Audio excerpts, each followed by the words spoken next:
If I lost my $59 million real estate portfolio tomorrow, I'm very confident that I could make it all back within 5 years.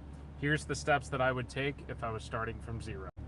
The first thing I do is I would find people with money who have an interest getting into real estate investing. So I would go to every single real estate meetup that I could possibly find. I would join all the Facebook groups. I would get on Bigger Pockets. I would get on social media. I would do everything that I possibly could to meet as many private lenders and partners as possible who want to get involved in real estate investing.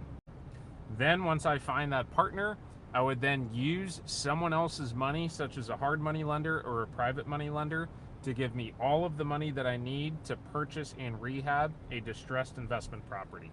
So I would structure the deal with this partner, a 50-50 split, where I'm doing all the work, they're putting up all the money, and then we would use someone else's money, such as a private money lender or a hard money lender, to purchase, rehab, and refinance this deal so that we could get into this deal with very little money out of pocket.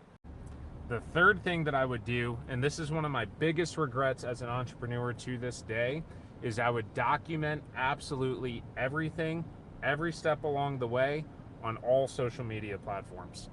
So when I got started about 7.5 years ago, I was doing so many things wrong and I was too insecure to document the journey because I was afraid that 5 years later, I would go bankrupt, lose everything, and then I would be documenting a journey where I essentially lose all of my properties and all of my money.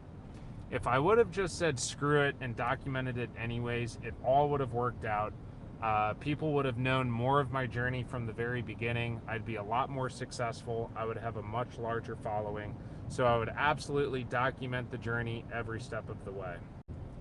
And then number 4, and finally, is I would scale this process. So I would meet more partners, I would meet more lenders, and I would document more and more of this journey every step of the way until I got to $59 million worth of real estate.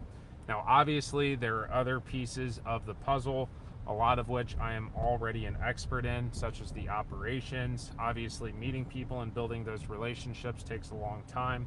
But those are essentially, from the high level, the steps that I would take to get to success. And if I stayed with those steps and did them consistently, I would eventually get to $59 million worth of real estate.